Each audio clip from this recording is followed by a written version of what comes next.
ஹைவர்ஸ் இதுல வந்து பொருந்தாத சொல்லை கண்டறிக. இதுல 4 ஆப்ஷன் கொடுத்துருக்காங்க. செப்பல் ஓசை, துள்ளல் ஓசை, அகவல் ஓசை, ஓங்கல் ஓசை. இதுல வந்து என்னன்னா இது வந்து யாப் இலக்கணத்துல ஓசைன்ற டாபிக்ல 4 ஓசை இருக்கு.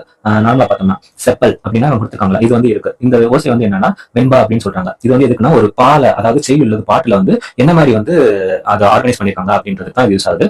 சோ இது வந்து செப்பல் ஓசை அப்படின்னா இது வந்து ஒரு 2 பேர் பேசுற மாதிரி வினா விடை கேட்கிற மாதிரி இருக்கும், உரையாடல் மாதிரி இருக்கும். இதுக்கு வந்து எக்ஸாம்பிளுக்கு வந்து திருக்குறள் நாலடியார் இதை சொல்றாங்க. அகவல் ஓசை இதுனா ஒரே ஆளு சொற்பொழிவு பேசுற மாதிரி இருக்கும். இது வந்து ஆசிரியர் பாவாலானது. இதுக்கு எக்ஸாம்பிளுக்கு வந்து சிலப்பதிகாரம் மணிமேகலை சொல்றாங்க.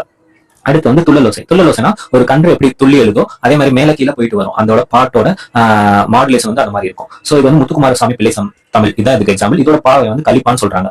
அதுக்கப்புறம் வந்து இதுல இல்லாத ஒன்று வந்து தூங்கலோசைன்னு ஒன்று இருக்கு. இது வந்து தொடர்ந்து தாழ்ந்தே தான் போயிட்டு வரும். இது வந்து வஞ்சி பாவாலானது.